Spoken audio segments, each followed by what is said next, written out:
జాతీయవాద జర్నలిజానికి అసలైన వేదిక నేషనలిస్ట్ హబ్ ని సబ్స్క్రైబ్ చేసుకోండి. నోటిఫికేషన్స్ కోసం బెల్ ఐకాన్ పై క్లిక్ చేయండి.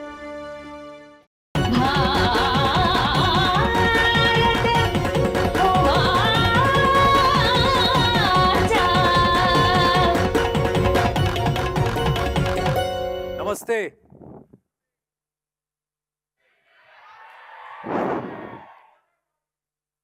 Jai Hind.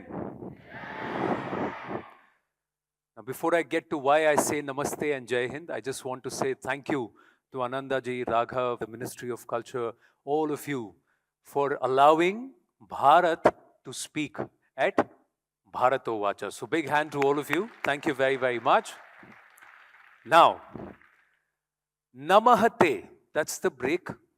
How we break this word, Namaste. Namaste means Namaha Te. I bow in all humility to the divinity in you. That's who I believe, because our Sanskriti, our scriptures, our Jnanis taught us that all of us are connected by one single aspect that powers us. That's this battery that is called the soul. And this soul is the Jivatma. And if a glass of, and science has proven this, that if a glass of water has 6 million microbes, each of these microbes is alive. Imagine how many janmas or life forms that small little soul in that microbe has to take to evolve into a human being and eventually get into a body that is of a human being, which is the highest evolved living being or Jiva Tattva on planet Earth at this point. So various scriptures, Sikhism they say 84,000. In ours it says millions and millions of births the Atma has to move from body to body, eventually to evolve at a form and a place where it has the opportunity to ultimately get rid of this materialistic existence and connect or unite with the divine or go back to the source. Now between whether you believe in the Dvaita philosophy, Advaita philosophy, what that source is not the argument. But the science behind this spirituality is something that is unique to Bharat. Right? Isn't this science? Isn't this deep-rooted understanding of every single element of Prakriti, nature, that is including us, and its connection with the universe, which is defined as the Brahmanda or Brahma-anda, elliptical egg. When did the scientists of the West decide this or derive this or even believe that the world is not flat? Oh, the earth is round and it revolves around the sun, and the sun is just one of the millions of stars in this entire universe, which is also elliptical in shape and is forever expanding. When did they do it? 500-600 years, give or take, right? When did we do it? The Rig Veda talks about it. The Bhagavad Gita, you and me can fight between 3,000 to 5,000 years ago. Right? We have all this knowledge. And this knowledge also defines this Bhukhanda as Bharata. Right? The Vishnu Purana, chapter 2.3.1. What does it say? I'll explain it to you in English.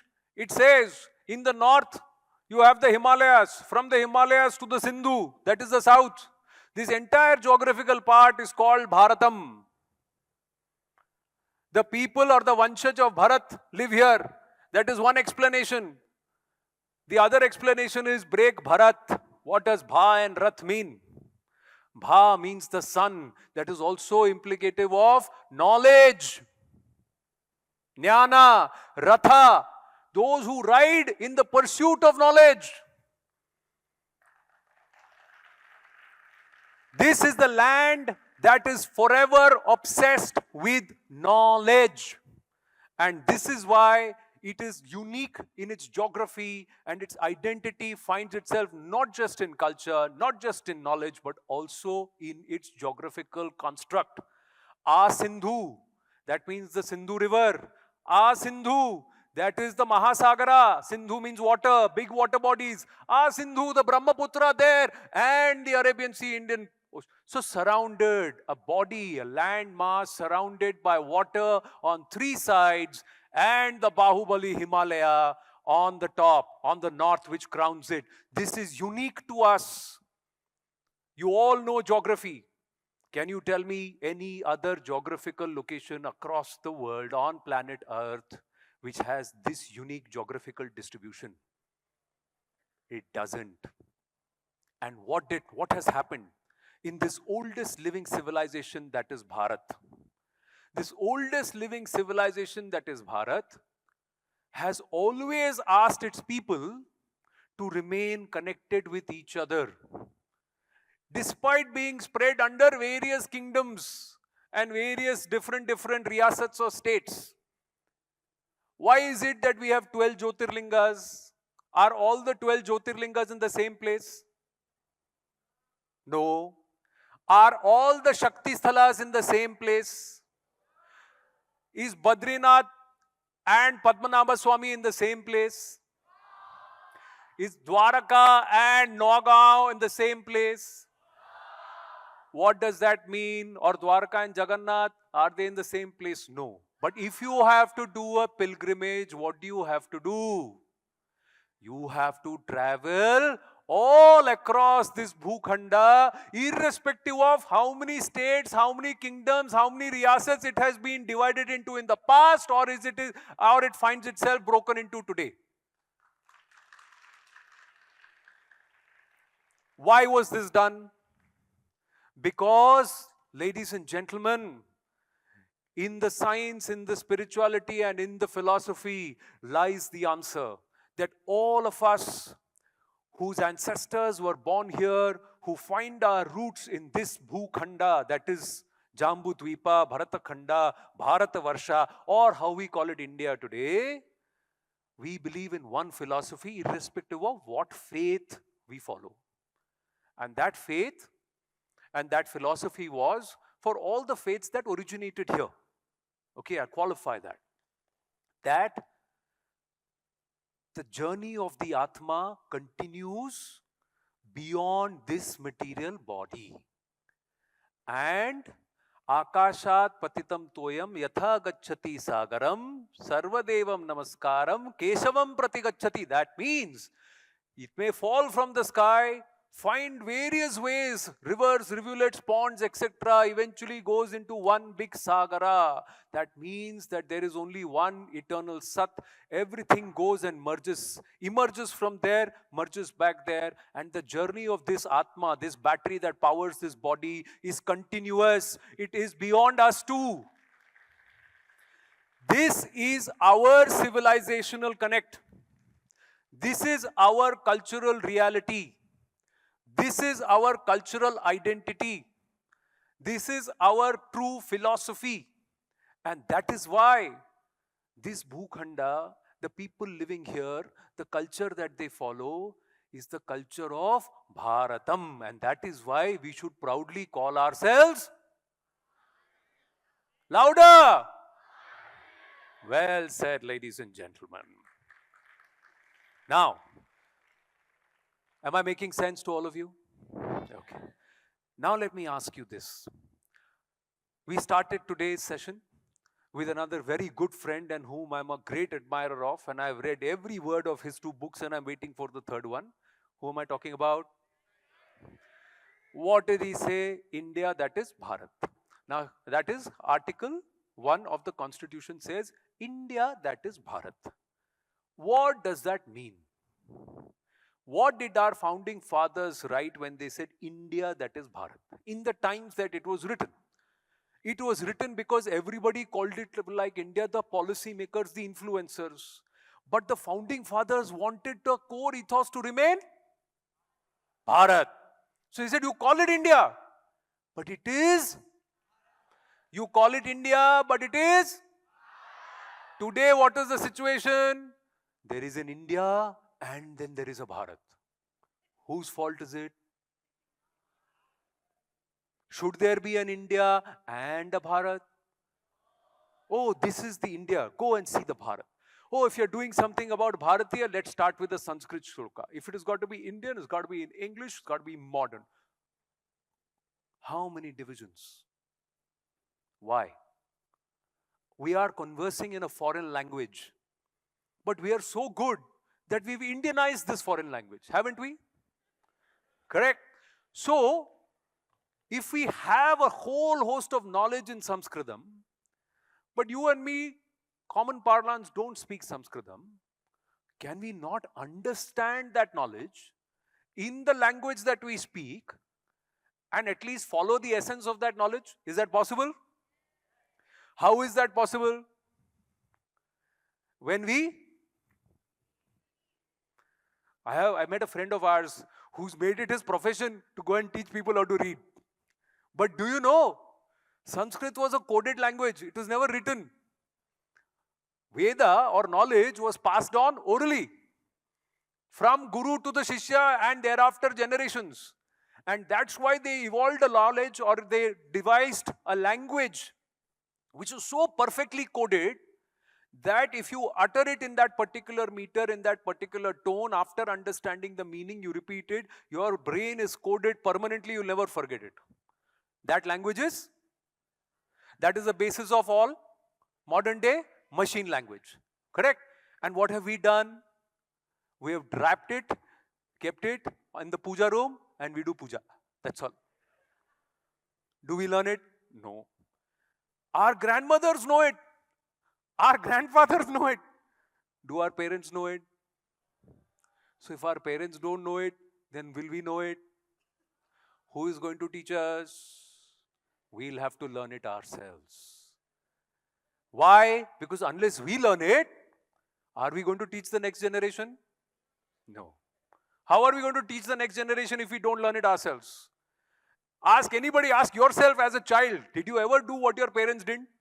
Your parents would tell you, sit there and eat properly. But they are sitting on the couch and eating. What will you do? You'll take the plate and sit there right next to them and watch TV and eat. Why? Because you're telling you, you are not sitting, why should I sit?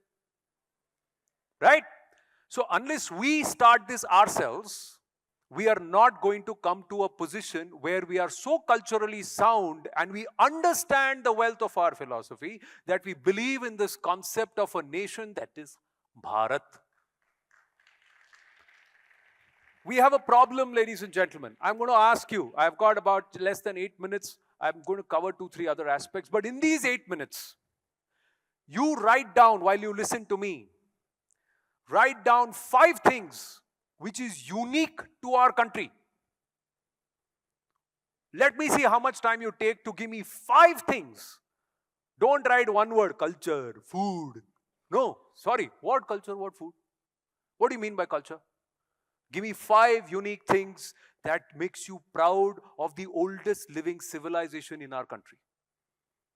How many of us knew the story of the weavers that Shefali Vaidya just showed us? How many of us knew about it? How many of us have passed through those handloom stores? Not cool for me here, I'll go there. How many of us have done it? Right? And we are talking about a concept of nation. First up, stop this self-loathing. We are conditioned 600 years of being told that we are good for nothing. Everything around us is good for nothing. Whatever we have learned, whatever we know, our knowledge systems is good for nothing.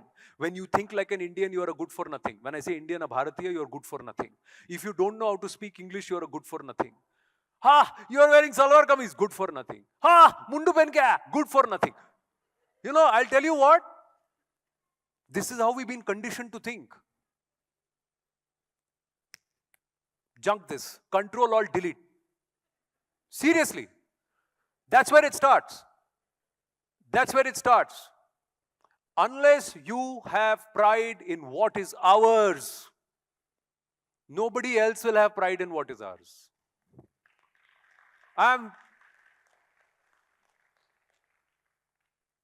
When our Prime Minister goes and addresses the leaders of the world in Hindi, I feel very proud.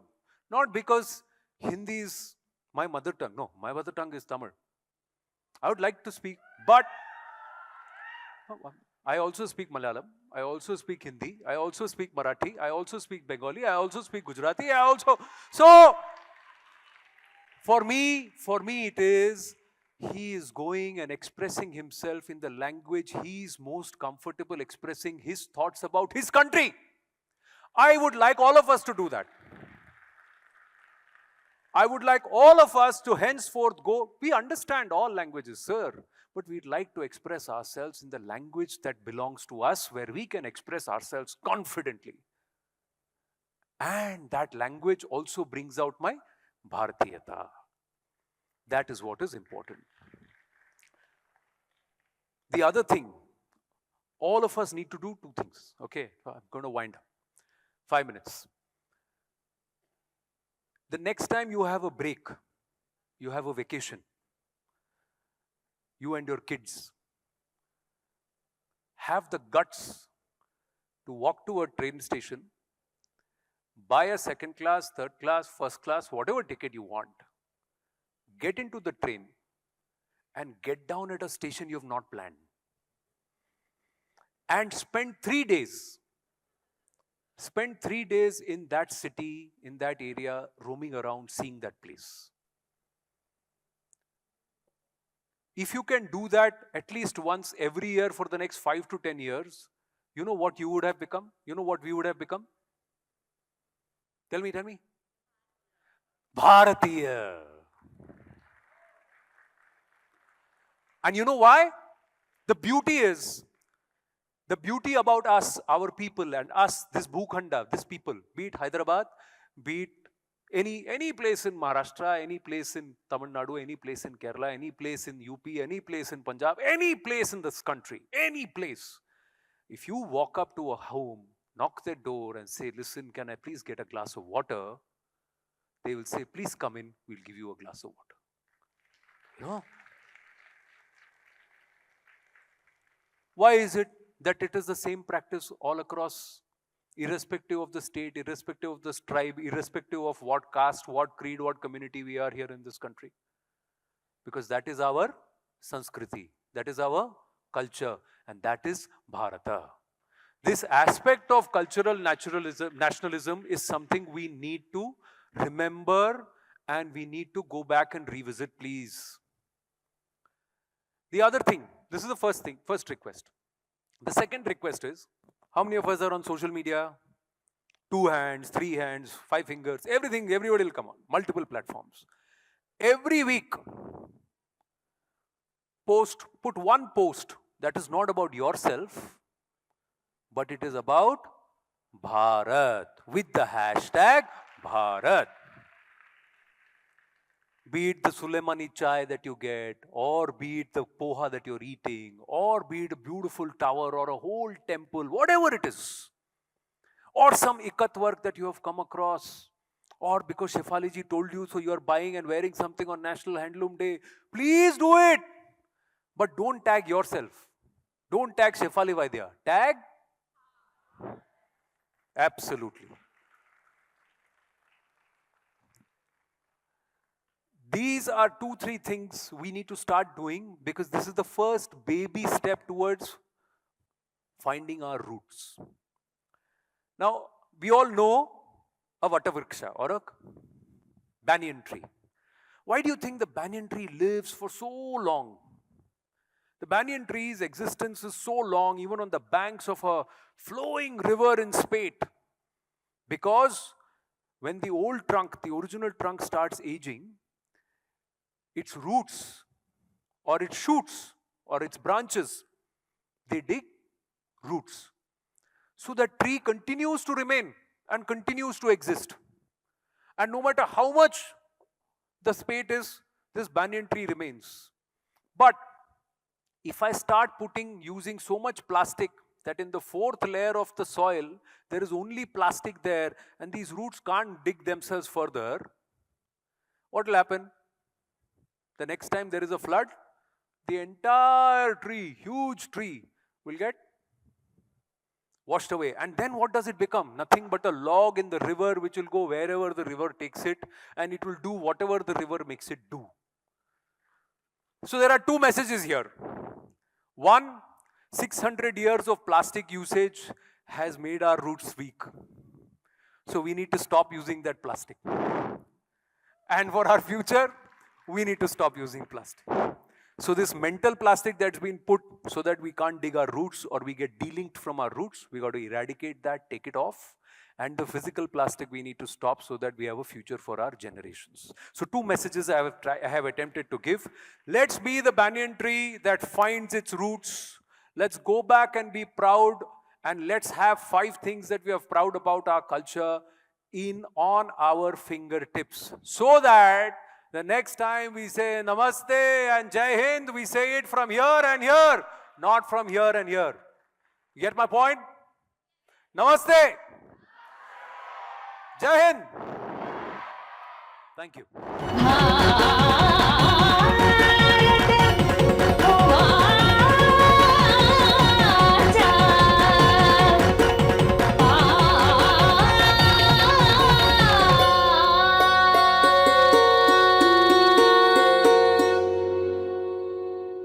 ఈ video మీకు నచ్చినట్టయితే like చేయండి, 10 మందికి share చేయండి. అలాగే కామెంట్ల రూపంలో మీ అభిప్రాయాలను మాతో పంచుకోండి. Nationalist hub group of channels ను సబ్స్క్రైబ్ చేసుకుని తెలుగునాట జాతీయవాద జర్నలిజాన్ని ప్రోత్సహించండి. ఈ వీడియో కింద ఉన్న బెల్ ఐకాన్ పై క్లిక్ చేయడం మర్చిపోవద్దు.